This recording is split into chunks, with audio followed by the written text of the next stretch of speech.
नमस्कार, मैं हूं राजेश और आप देख रहे हैं OMG बिहारी। मुजफ्फरपुर का तापमान फिर से घटने लगा है। सर्दी की शुरुआत हो गई है। कपकपाने वाली सर्दी शुरुआत हो गई है। जी हां, शाम ढलते ढलते मौसम बिल्कुल ठंडा हो गया है। ठंडी पछिया हवा चल रही है। 10 से 15 किलोमीटर की रफ्तार से हवा चल रही है। सावधान रहें, ठंड से बचें और कोरोना वैक्सीन का इंतज़ार करें। 16 तारीख से आपके शहर मुजफ्फरपुर और पूरे बिहार में वैक्सीनेशन की शुरुआत हो जाएगी। जिन लोगों ने अभी तक रजिस्ट्रेशन करा दिया है, रजिस्ट्रेशन की आज मंगलवार को अंतिम तारीख है। जिन स्वास्थ्य कर्मियों ने अपनी रजिस्ट्रेशन करा दी है, उन्हें 16 जनवरी को कोरोना वैक्सीन दी जाएगी। आज पटना एयरपोर्ट पे 5.5 लाख डोज कोरोना वैक्सीन की पहली खेप पहुंच गई है। स्वास्थ्य मंत्री मंगल पांडे खुद मौजूद थे कोरोना वैक्सीन के पहली खेप को रिसीव करने के लिए। सीरम इंस्टीट्यूट की पुणे के सीरम इंस्टीट्यूट के स्पेशल विमान से स्पाइसजेट के कोरोना वैक्सीन पहुंची है पटना एयरपोर्ट पे। स्वास्थ्य मंत्री मंगल पांडे ने इसे ऐतिहासिक दिन बताया है बिहार के लिए। स्वास्थ्य मंत्री मंगल पांडे ने यह भी बताया कि कभी नहीं भूलने वाली तारीख बन गई है 12 जनवरी 2021। जब भी कोरोना वैक्सीन की याद आएगी, आने वाले दिनों में 12 जनवरी याद आएगा। विभाग के स्वास्थ्य सचिव प्रत्यय अमृत ने कोरोना वैक्सीन की तैयारियों पर बात की और बताया कि पहली खेप में स्वास्थ्य कर्मियों को टीका लगाया जाएगा। तो 16 जनवरी का इंतज़ार करें और कोरोना वैक्सीनेशन की तैयारी। जनवरी को कोरोना का पहला टीका IGIMS में 10:45 पर लगेगा, जहां मुख्यमंत्री नीतीश कुमार मौजूद रहेंगे। पटना में कांग्रेस की समीक्षा बैठक चल रही है। समीक्षा बैठक में आज काफ़ी हंगामा हुआ।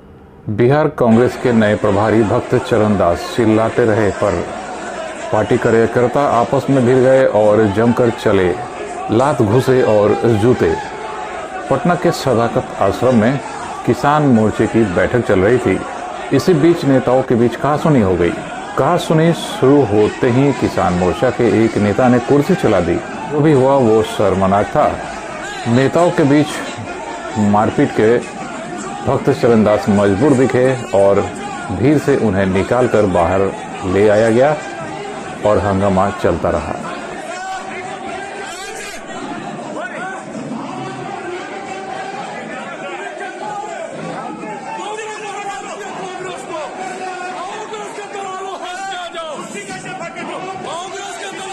दरभंगा एयरपोर्ट से अहमदाबाद के फ़्लाइट की शुरुआत हो गई। पहले दिन फ़्लाइट 1 घंटे 30 मिनट विलंब से चली। शुरुआती देर के बाद ये फ़्लाइट 15 मिनट पे दरभंगा में लैंड की और आधे घंटे बाद ये वापस अहमदाबाद के लिए उड़ गई। एक नई उड़ान है दरभंगा एयरपोर्ट के लिए। 2 महीने की शुरुआत के बाद चौथे जगह से दरभंगा एयरपोर्ट को जोड़ दिया गया है। मुंबई, दिल्ली और बेंगलुरु से तो फ्लाइट आ ही रही थी, अब अहमदाबाद से भी फ्लाइटें आने शुरू हो गई है। दरभंगा एयरपोर्ट की ऊंची उड़ान जारी है। उड़ान स्कीम के तहत दरभंगा एयरपोर्ट में 8 नवंबर को इसकी शुरुआत हुई थी। 18 जनवरी से हैदराबाद और पुणे के लिए भी उड़ानें शुरू होने जा रही है।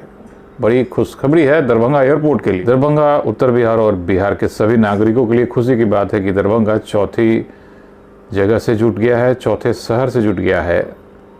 आने वाले दिनों में हैदराबाद और पुणे भी जुटने जा रहा है 18 जनवरी से। अब किसान आंदोलन नए दौर में पहुंच गया है जब सुप्रीम कोर्ट ने दखल दी है। सुप्रीम कोर्ट ने 3.5 महीने से चल रहे कृषि आंदोलन पर सुप्रीम कोर्ट ने अब अंकुश लगाने की कोशिश की है।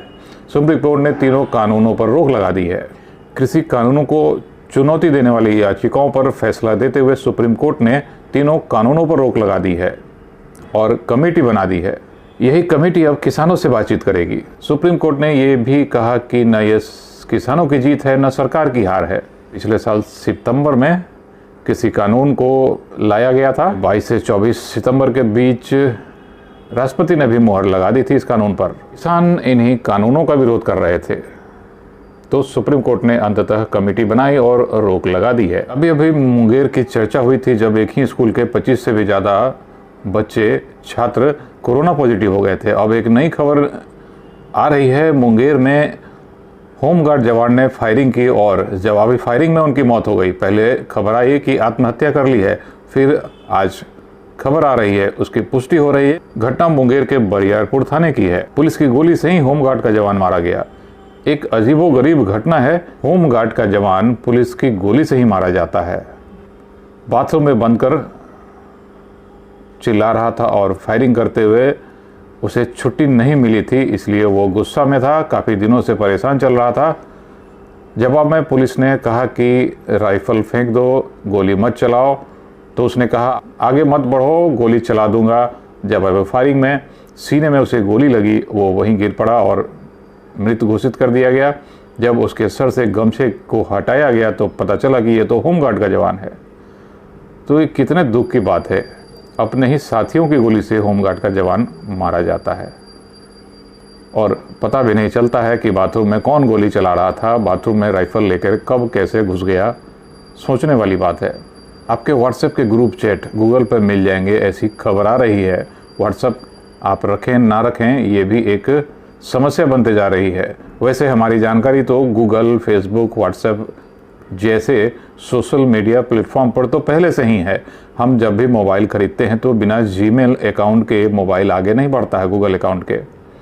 और गूगल आपकी सभी चीज़ों को जब तक आप अलाउ नहीं करेंगे, कैमरे को देखना, कॉन्टैक्ट्स, मैसेजेस, तो आपके मैसेज में तो ढेर सारे सेंसिटिव मैसेज भी होते हैं जो बैंक से रिलेटेड हो सकते हैं, आपकी लेन देन से संबंधित हो सकते हैं। मोबाइल में ढेर सारी ऐसी चीज़ें होती है जो सार्वजनिक नहीं होनी चाहिए।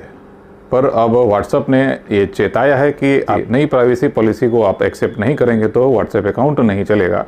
वैसे व्हाट्सएप अकाउंट नहीं चलेगा तो क्या हमारी ज़िंदगी नहीं चलेगी? हम सब इतने आदी हो गए हैं व्हाट्सएप और मोबाइल के कि इसे छोड़ना भी मुश्किल नज़र आता है, चाहे हम कितनी परेशानियों में भी ना पड़ जाएं। गूगल तो वैसे भी हमें गुलाम बना चुका है। लगभग सभी जानकारी है उसके पास है। हम कहाँ जाते हैं, किस दुकान में घुसते हैं, क्या खरीदते हैं, आप एक बार सर्च करके देखिए और आपके सभी प्लेटफॉर्म पर, सोशल मीडिया के प्लेटफॉर्म पर उसी तरीके के ऐड आने लगेंगे। गूगल तो ये काम पहले से कर रहा है। हमारे और आपके ऊपर निर्भर करता है कि हम व्हाट्सएप यूज़ करें कि नहीं करें। जीमेल तो आपको यूज़ करना आपकी मजबूरी है, व्हाट्सएप यूज़ करना आपकी मजबूरी नहीं है।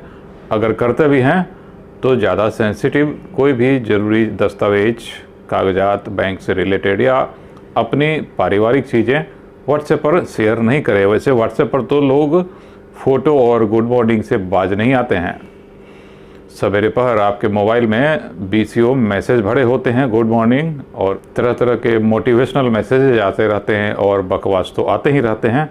तो व्हाट्सएप रहे ना रहे, आप रहें, अच्छे से रहें, अपना ख्याल रखें, कोरोना वैक्सीन की तैयारी कर लें, कोरोना से बच के भी रहें, भीड़ भाड़ से बचें। OMG बिहारी सब्सक्राइब करें बिहार और मुजफ्फरपुर की अपडेट्स के लिए और अपना ख्याल रखें। फेसबुक पर देखते हैं तो लाइक करें।